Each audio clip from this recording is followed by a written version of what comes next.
نور على نور يهدي الله لنوره من يشاء. உம்ராவுக்கான நியத். இந்த உம்ரா நீங்க உங்களுக்காக வேண்டி பண்ணுவதாக இருந்தால் லப்பைக்க உம்ரத்தன், இந்த உம்ராவை நான் எனக்காக வேண்டி பண்றேன் அப்படின்னா, இல்ல இந்த உம்ராவினுடைய மரணித்த தாய் தந்தை என் உம்மா வாப்பாக்காக நான் பண்ண போறதாக இருந்தால் லப்பைக்க உம்ரத் என்று சொல்லி அன் அல்லது என் வாப்பாட உம்மோட பேரை சொல்லிக் கொள்வது. இந்த உம்ராவை நான் வேறொருத்தருக்கு செய்யறதாக இருந்தால், உம்மா வாப்பா, சில நேரம் நானா தம்பி, உங்களோட ஃபேமிலியில் யாரும் நீங்க செய்யறது நியத்து வச்சிருப்பீங்க, அப்படி செய்வதாக இருந்தால் லப்பைக்க உம்ரத் என்று சொல்லி அவங்களுடைய பேரை சொல்லிக் கொள்வது. நியத்துல ஏதாவது சந்தேகங்கள் இருக்குதா? இன்னைக்கு நியத்துல சந்தேகங்கள் இருக்குதா? இல்லை. அப்ப நியத்தை இந்த எல்லையில வச்சிடணும். எல்லையை தாண்டா நியத்தில் செய்யப்படாது, ஏற்றுக்கொள்ளப்படாது. நியத்தை இந்த இடத்துல வச்சிருங்க. சந்தேகங்கள் இருந்தால் கையெழுத்து கேட்கலாம். அடுத்த விஷயம், இந்த நியத்து வைத்ததுக்கு அப்புறம் நகம் முடி எதுவும் வெட்டுவது கூடாது. சில நேரம் நகம் கடிக்கக்கூடிய பழக்கம் உள்ளவங்க அறியாம நாங்கள் நகத்தை கடிச்சிருவோம். சிலவங்க முடியை பிக்கக்கூடிய, பொதுவாக இயல்பு மனசுக்கு வரக்கூடியது தானே, முடியை இப்படி சுத்தி சுத்தி பிக்க பார்ப்போம். அந்த மாதிரி பழக்கம் உள்ளவங்க கொஞ்சம் பேணுதலாக இருந்துக்குங்க. அதே போன்று திருமண பேச்சுவார்த்தைகள், வியாபாரத்தினுடைய முக்கிய தேவைகள், உலக நோக்கத்தை அப்படி மறந்துடும். அதே போன்று வாசனை திரவியங்கள் பூசுவது கூடாது. இப்போ ஒரு சந்தேகம் வரும், நிறைய பேர் அத்தர் கடைக்கு போனோம், அத்தர் பூசிலும் என்ன அது ஏதாவது ஆகுமா அப்படின்னு சொல்லி நியத் வைத்ததுக்கு அப்புறம்தான் வாசனை திரவியங்கள் பூசுவது கூடாது. நான் நியத்து வைக்கிறதுக்கு முன்னாடி தானே நாங்கள் போனோம், அதனால எந்த தடையும் கிடையாது. அப்ப நியத்து வச்சுட்டீங்களா எல்லாரும்?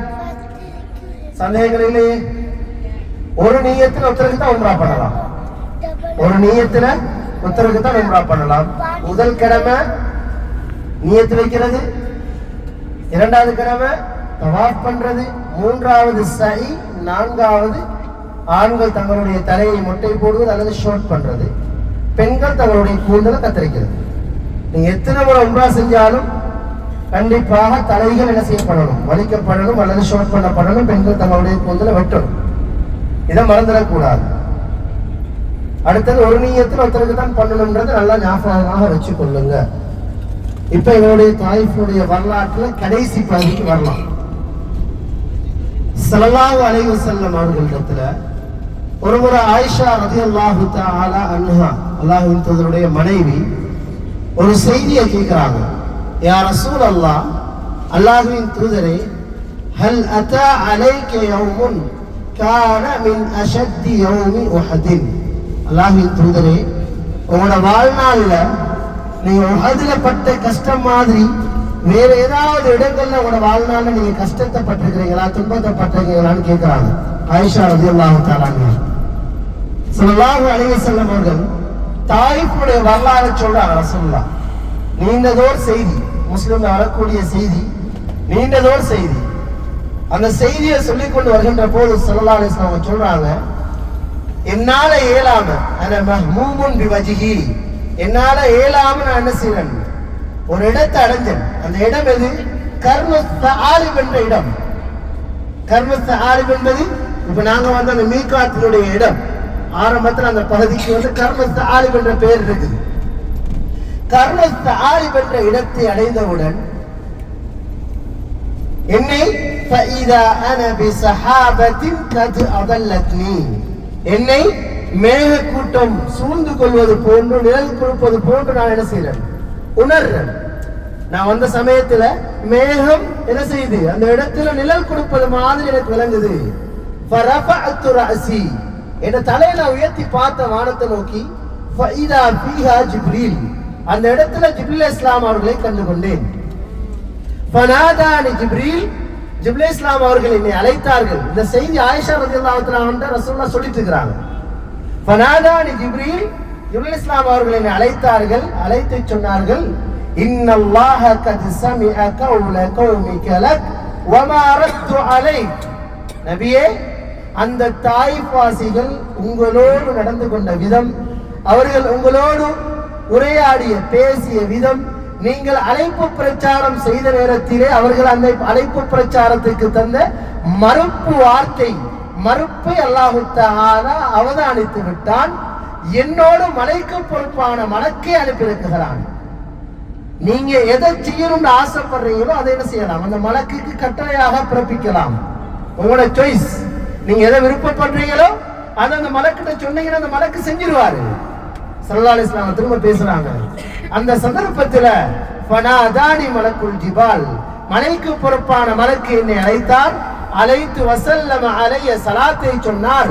சலாத்தை சொல்லிவிட்டு இன்னல்லாஹ கத் சமிஅ கௌல கௌமிக லக் வமா ரத்து அலைக் வஅன மலக்குல் ஜிபால், மலைக்கு பொறுப்பான மலக்கு என்னை அழைத்தார். அழைத்து எனக்கு சலாத்தை சொல்லிவிட்டு அந்த மலக்கு சொன்னார், அந்த மக்கள் உங்களோடு நடந்து கொண்ட விதத்தை, அவர்கள் உங்களுக்கு தந்த பதில்களை அல்லாஹ் தஆலா அவதானித்து விட்டான். நான் மலைக்கு பொறுப்பான மலக்காக இருக்கிறேன். நபியே, நீங்கள் ஒரு கட்டளை பிறப்பித்தால் அன் உத்பிக் அலைஹிமுல் அக்ஷபைன், அவர்களை 2 மலைகளுக்கு மத்தியிலே வைத்து நான் என்ன செய்து விடுவேன், அவர்களை அழித்து விடுவேன் என்ற செய்தியை அந்த மலக்கு கேட்கிறார். அன்பார்ந்த இஸ்லாமிய உறவுகளை, அல்லாஹ் நல்லடியார்களே, இந்த செய்தியை அப்படி ஆள் மனதுல பதிய வச்சுட்டு எங்களோட ரியல் லைஃப், நாங்க வாழக்கூடிய இந்த வாழ்க்கையில நடக்கக்கூடிய சில நிகழ்வுகள், உதாரணத்துக்கு நாங்க குடும்பங்களாக வாழக்கூடியவங்க, சில நேரம் எங்களுடைய தாய் தந்தைகளோட பிரச்சனை, சில நேரம் எங்களுடைய உடன்பிறப்புகளோட பிரச்சனை. எங்களோட பிள்ளையை கூப்பிட்டு சொல்லுவோம், நீ என்ன செய்யக்கூடாது, பெரிய அத்தா வீட்டுக்கு பெரியப்பா வீட்டுக்கு நீ போகக்கூடாது. யாராவது எங்களை ஏசிட்டா அவனுக்கு நாங்க என்ன செய்வோம், ஏசுறதை விட அடிச்சுக்குவோம். ஏதாவது துன்பத்தை துயரத்தை கொடுத்துட்டோம். யாராவது எங்களுக்கு அநியாயம் செஞ்சா பழி வாங்கிடுவோம். எங்களுக்கு எல்லாம் தெரிஞ்ச மாதிரி நாங்க என்ன செஞ்சிருவோம், பில்டப் பண்ணி மனுஷன் அப்படியே இல்லாமாக்கிடுவோம். அல்லாஹுவால் அனுப்பப்பட்ட 2 மலக்குமாரும் அல்லாஹுவின் தூதருடைய அந்த அனுமதியை பார்த்து கொண்டிருக்கிறார்கள். அல்லாஹுவின் தூதர் எதனை சொல்வாரோ அதனை நாங்கள் செய்வோம். அல்லாஹ்வின் கட்டளையை சுமந்து வந்திருக்கிறார்கள். என் தூதர் அல் குர்ஆன் பேசுகிறது இல்லையா, லகத் கான லகும் ஃபீ ரசூலில்லாஹி உஸ்வத்துன் ஹஸனா, உங்களுடைய தூதருடைய வாழ்க்கையில அழகிய முன்மாதிரி இருக்கிறது. அன்பார்ந்தவர்களே, நாங்க இந்த முன்மாதிரியில தொழுகையோடையும் நோன்போடையும் ஜகாத்தோடையும் அதே போன்று இதர வணக்கங்களோடு நாங்க என்ன செஞ்சிட்டோம், ரசூலுல்லாஹ்வுடைய அந்த பின்பற்றுதலை நாங்க சுருக்கிட்டோம். பண்பாட்டை நாங்க மறந்துட்டோம். எப்படி வாழணும்ன்ற அந்த வாழ வேண்டும் என்ற ரசூலுல்லாஹ் கற்று தந்தாங்களோ அதை நாங்க மறந்துட்டோம். என் தூதருடைய பண்பாட்டை பாருங்கள். எப்போதும் உம்மத்தை பற்றி யோசிக்கக்கூடியவர்கள். அந்த மலக்கை பார்த்து ஸல்லல்லாஹு அலைஹி வஸல்லம் அவர்கள் சொல்கிறார்கள், வகால லஹு ரசூலுல்லாஹி ஸல்லல்லாஹு அலைஹி வஸல்லம், அந்த மலக்கை பார்த்து சொல்றாங்க, பல் அர்ஜு, ஏண்ட ஆசை என்ன தெரியுமா, ஏண்ட ஆசை என்ன தெரியுமா, ஐயுஹ்ரிஜல்லாஹு மின் அஸ்லாபிஹிம் மை யஅபுதுல்லாஹ வஹ்தஹு லா ஷரீக லஹு ஷைஆ. சுப்ஹானல்லாஹ். இவங்க தான் என்னை புறக்கணிச்சாங்க, இவங்க தான் என்னை அநியாயம் செஞ்சாங்க, இவங்களோட பிள்ளைகள் ஒன்று இருக்குது, இவங்களோட ஜெனரேஷன் ஒன்று இருக்குது, அவங்க வந்து இஸ்லாத்தை அல்லாஹ்வினுடைய அந்த மார்க்கத்தை சரியான முறையிலே அல்லாஹ்வுக்கு இணை கற்பிக்காமல் ஏக இறைவனை பின்பற்றி ஏக இறைவனை வணங்கலாம் என்று நான் ஆசை வைக்கிறேன் மலக்கு என்று அந்த மலக்குக்கு பதில் சொல்லி அந்த மலக்கை வழி அனுப்பி வைக்கிறார்கள். அன்பார்ந்தவர்களே, அல்லாஹ்வின் தூதர் எவ்வாறு நோவினை செய்யப்பட்டார்கள். நடக்க முடியாத, தள்ளாட முடியாத ஒரு நிலைமை, நடப்பதற்கே சிரமம்.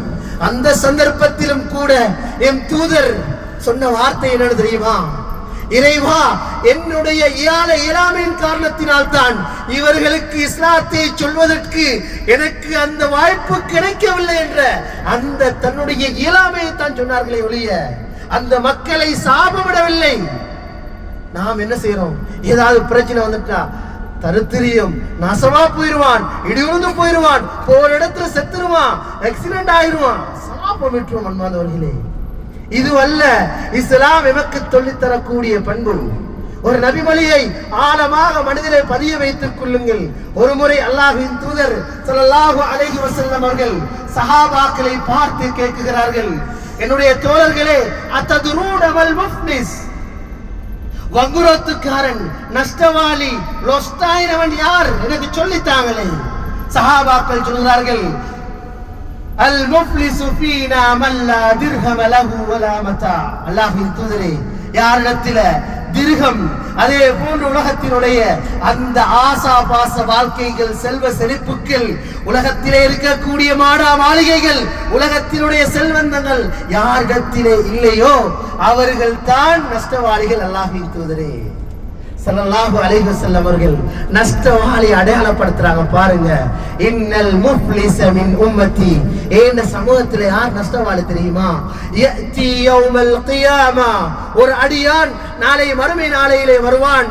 பிஸலாத்தின் வ ஸியாமின் வ ஸகாத்தின், நோன்போடு, தொழுகையோடு, ஜகாத்தோடு நாளை மறுமையிலே ஒரு அடியான் வருவான்.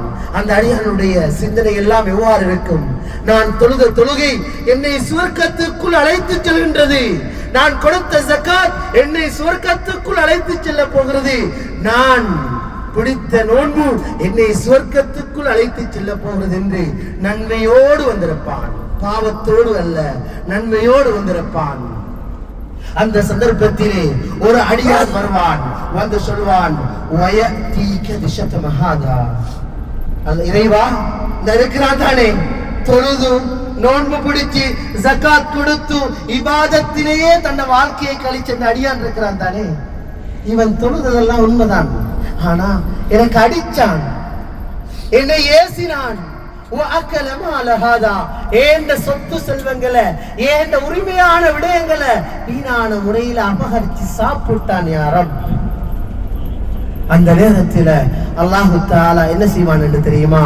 யாரெல்லாம் வந்து அந்த இடத்திலே முறையிட்டார்களோ அந்த அடியானிடத்திலே இருந்து இந்த அடியானுடைய நன்மை எல்லாம் முறையிட்டவர்களுக்கு பங்கு போட்டு கொடுக்கப்படும்.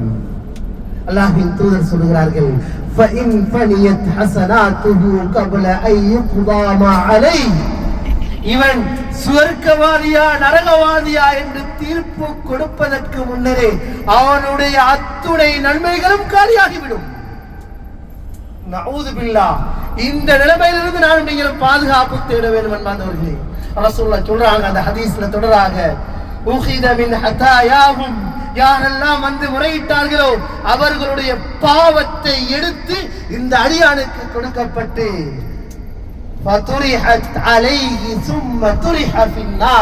அந்த அடியானை நரகத்துக்குள் இழுத்து வீசப்படும்.